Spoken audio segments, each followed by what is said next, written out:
Harfoots are a bit of a mess. I will admit, nobody likes the Harfoots. Um, how do you?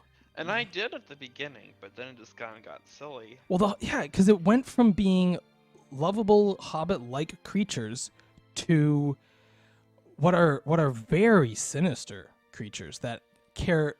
They don't care about each other at all.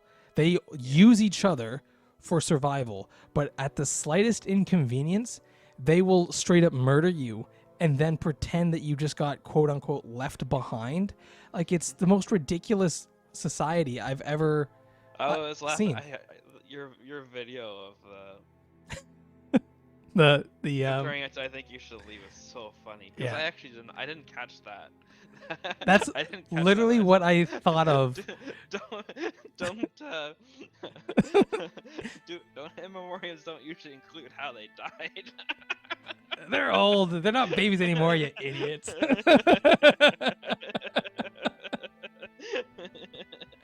In memoriams don't usually include how they died. So I didn't actually think of that until the last one, where they're like, this guy, he got stung by bees.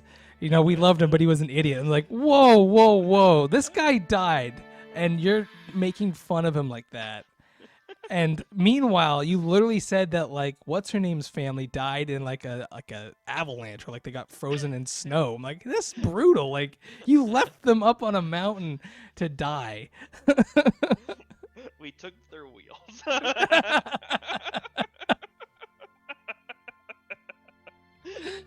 Take their wheels? You can't take their wheels. It's their wheels. They don't give out.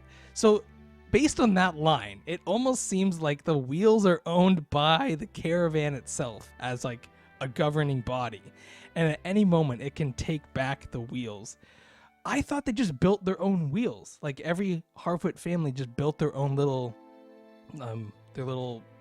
caravan. But I don't know if that means that. It might just mean that they like Sadek is like literally just gonna murder them.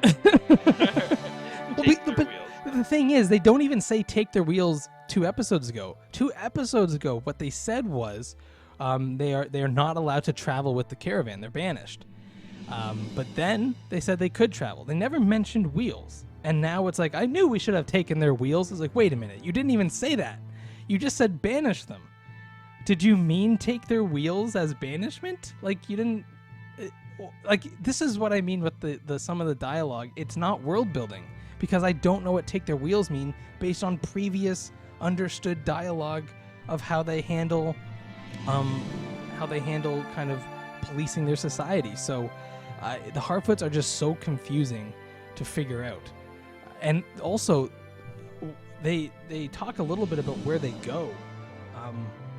These gigantic journeys, they don't seem to make much sense, because I can see going someplace during the winter, but then they go all around to all these different places, and they're so long. Like, they go for such long distances. They're constantly moving. They don't camp for very long. No. They have a place for like every season, so they're moving like every couple months.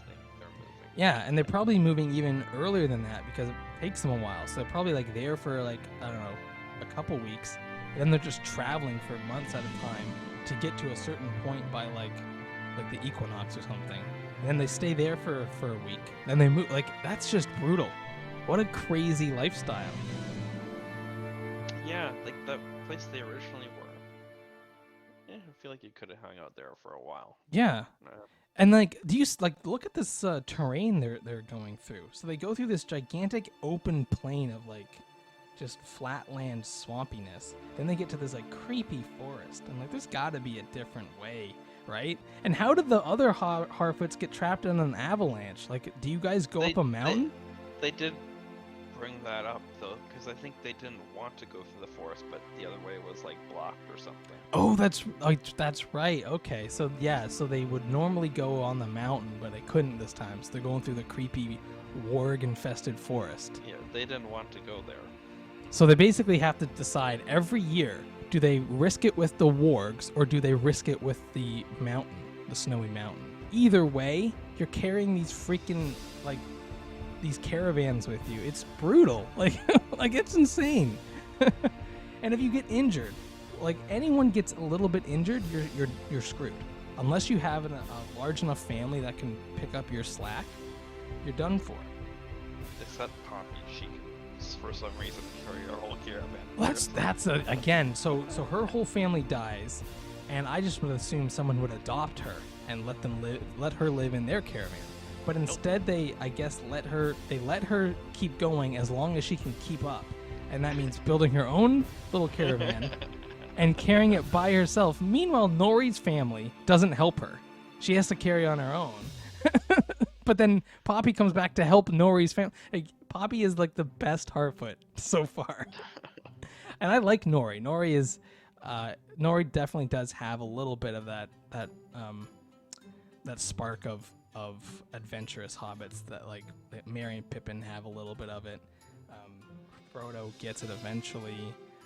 Bilbo gets it as soon as he meets the dwarves. Bilbo gets it.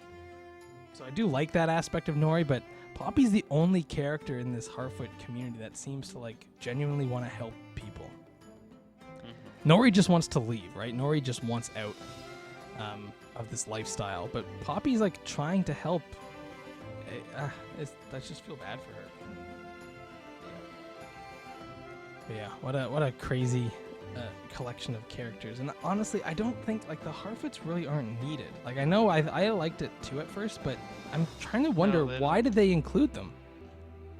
We don't know yet, and like unless the stranger plays a real important role. But even then, the problem is, why is there no lore about the Harfoots having met some ancient beings?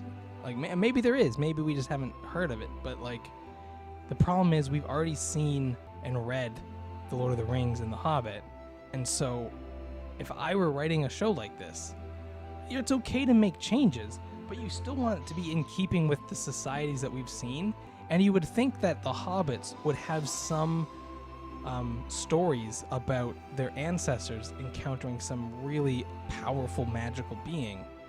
But instead, we know that the hobbits talk about themselves as not doing anything important or doing any adventures.